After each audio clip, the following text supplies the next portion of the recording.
Apollo ocean ಅನ್ನುವಂಥ ಮತ್ತೊಂದು ಹಡಗು, ಇದು ಅಪೋಲೋ ಓಷನ್ ವಿಯೆಟ್ನಾಂನ ಧ್ವಜದೊಂದಿಗೆ ಬರ್ತಾ ಇದ್ದದ್ದು.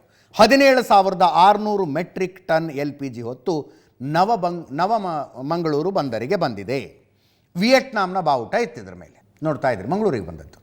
ಗುಜರಾತ್ನ ವಾದಿನಾರ್ ಬಂದರುನಲ್ಲಿ ಸ್ವಲ್ಪ ಹೊತ್ತಿತ್ತಿತು, ಅಲ್ಲಿಂದ ಮಂಗಳೂರು ಬಂದರಿಗೆ ಬಂದಿದೆ. 17,600 ಮೆಟ್ರಿಕ್ ಟನ್ LPG ಇದೆ ಇದರಲ್ಲಿ. ಇದರ ಮಧ್ಯದಲ್ಲಿ ಇರಾನಿನಿಂದ LPG ಖರೀದಿಸುವ ನಿರ್ಧಾರಕ್ಕೆ ಭಾರತ ಬಂದಿದೆ. 2018ರಲ್ಲಿ ನಾವು ಇರಾನ್ನಿಂದ LPG ಖರೀದಿ ಮಾಡೋದು ನಿಲ್ಲಿಸಿದ್ವಿ. ಕಾರಣ ಅಮೆರಿಕದ ಸ್ಯಾಂಕ್ಷನ್ಸು. ಅಮೆರಿಕ ವಿಧಿಸಿದ್ದ ದಿಗ್ಬಂಧನದ ಕಾರಣಕ್ಕಾಗಿ ಇರಾನ್ನಿಂದ ಭಾರತ LPG ಖರೀದಿಯನ್ನು ನಿಲ್ಲಿಸಿತ್ತು. ದಿಗ್ಬಂಧನ ಈಗಲೂ ಜಾರಿಯಲ್ಲಿದೆ. ಆದರೂ ಇರಾನ್ನಿಂದ LPG ಖರೀದಿ ಮಾಡುವ ನಿರ್ಧಾರಕ್ಕೆ ಭಾರತ ಬಂದಿದೆ. ಆಫ್ಟರ್ 2018 ಇದೆ, 2018ರಲ್ಲಿ ನಿಂತದ್ದು. ಈಗ ಮತ್ತೆ ಇರಾನಿನ ಜೊತೆ LPG ಖರೀದಿ ಶುರುವಾಗುತ್ತೆ. ಈ ಮಧ್ಯೆ ಪೆಟ್ರೋಲು ಡೀಸೆಲ್ಲು ಕೇಂದ್ರ ಸರ್ಕಾರ ಹೇಳ್ತಾನೆ ಇದೆ, ಕೊರತೆ ಇಲ್ಲ, ಸಫಿಷಿಯೆಂಟ್ ಸ್ಟಾಕ್ ಇದೆ ನಮ್ಮ ಹತ್ರ ಅಂತ. ಜನ ಏನು ತಿಳ್ಕತ್ತಿಲ್ಲ ಅದನ್ನು.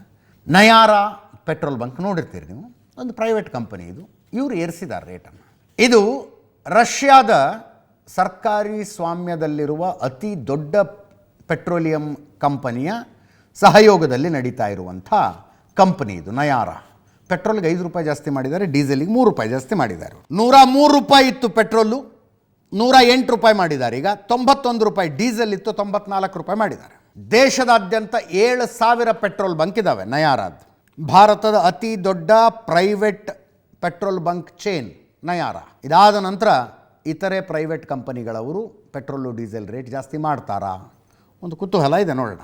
ರಷ್ಯಾದ ಸರ್ಕಾರಿ ಸ್ವಾಮ್ಯದ ಅತಿ ದೊಡ್ಡ ತೈಲ ಕಂಪನಿ ರೋಸ್ನೆಫ್ಟ್ ಮತ್ತು ಯುನೈಟೆಡ್ ಕ್ಯಾಪಿಟಲ್ ಪಾರ್ಟ್ನರ್ಸ್ನ ನೇತೃತ್ವದಲ್ಲಿ ನಡೀತಾ ಇರುವ ನಯಾರ ₹5 ಪೆಟ್ರೋಲಿಗೆ ಜಾಸ್ತಿ ಮಾಡಿದ್ದಾರೆ, ₹5 ಡೀಸೆಲ್ಗೆ. ₹5 ಪೆಟ್ರೋಲಿಗೆ, ₹3 ಡೀಸೆಲ್ಗೆ ಜಾಸ್ತಿ ಮಾಡಿರುವಂಥದ್ದು.